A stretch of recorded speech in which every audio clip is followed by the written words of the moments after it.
नमस्कार दोस्तों। आज हम बहुत ही प्रचलित रवि प्रदोष व्रत कथा सुनाने जा रहे हैं। एक गांव में अति दीन ब्राह्मण निवास करता था। उसकी साध्वी स्त्री प्रदोष व्रत किया करती थी।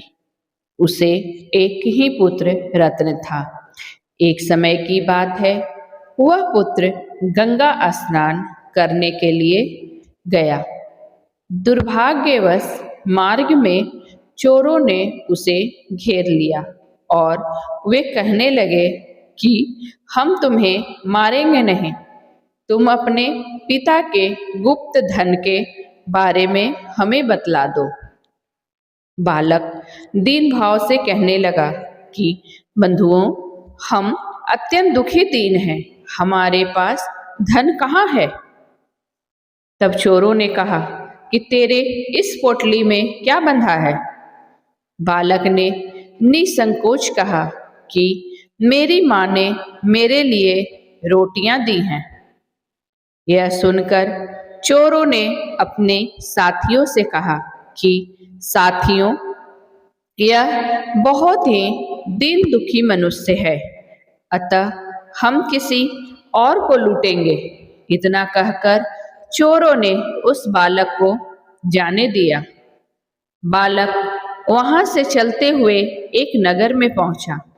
नगर के पास एक बरगद का पेड़ था।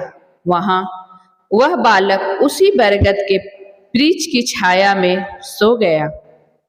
उसी समय उस नगर के सिपाही चोरों को खोजते हुए उस बरगद के वृक्ष के पास पहुंचे और बालक को चोर समझकर बंदी बना राजा के पास ले गए। राजा ने उसे कारावास में बंद करने का आदेश दिया। ब्राह्मणी का लड़का जब घर नहीं लौटा तब उसे अपने पुत्र की बड़ी चिंता हुई। अगले दिन प्रदोष व्रत था। ब्राह्मणी ने प्रदोष व्रत किया और भगवान शंकर से मन ही मन अपने पुत्र की कुशलता की प्रार्थना करने लगी। भगवान शंकर ने उस ब्राह्मणी की प्रार्थना स्वीकार कर ली। उसी रात भगवान शंकर ने उससे राजा को स्वप्न में आदेश दिया कि वह बालक चोर नहीं है, उसे प्रातः काल छोड़ दो, अन्यथा तुम्हारा सारा राज वैभव नष्ट हो जाएगा। प्रातः काल राजा ने शिव जी की आज्ञा अनुसार उस बालक को कारावास से मुक्त कर दिया। बालक ने अपनी सारी कहानी राजा को सुनाई।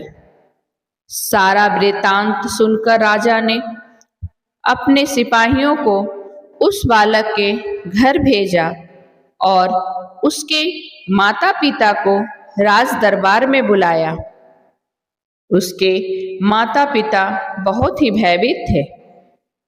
राजा ने उन्हें भयभीत देखकर कहा कि आप भयभीत ना हो, आपका बालक निर्दोष है।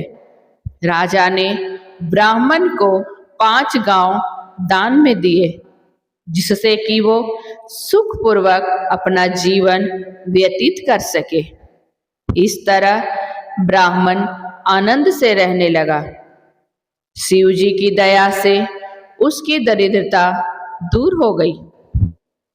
अतः जो भी मनुष्य रवि प्रदोष व्रत को करता है वह सुखपूर्वक और निरोगी होकर अपना पूर्ण जीवन व्यतीत करता है।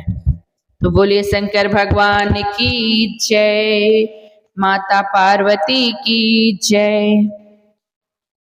मित्रों, इस व्रत की कथा सुनने मात्र से मनुष्य की दरिद्रता दूर होती है और घर में खुशहाली आती है। साथ ही मनुष्य का स्वास्थ्य उत्तम होता है और उसके आयु में वृद्धि होती है। उस मनुष्य पर जो इस व्रत को करता है और कथा सुनता है, उस पर भोलेनाथ की विशेष कृपा होती है और उसकी हर मनोकामना पूर्ण होती है। आइए जानते हैं इस व्रत की व्रत विधि। प्रातः स्नान कर भोलेनाथ की पूजा करें, पूरे दिन ओम नमः शिवाय का जाप करें और सायंकाल यानी प्रदोष काल में भगवान शिव का अभिषेक कर पूजा करें और व्रत कथा सुनें। जनों, आपको ये वीडियो कैसी लगी कमेंट में ज़रूर बताएं और इसी तरह के भक्ति कथाओं के लिए मेरे चैनल को सब्सक्राइब करना ना भूलें। धन्यवाद।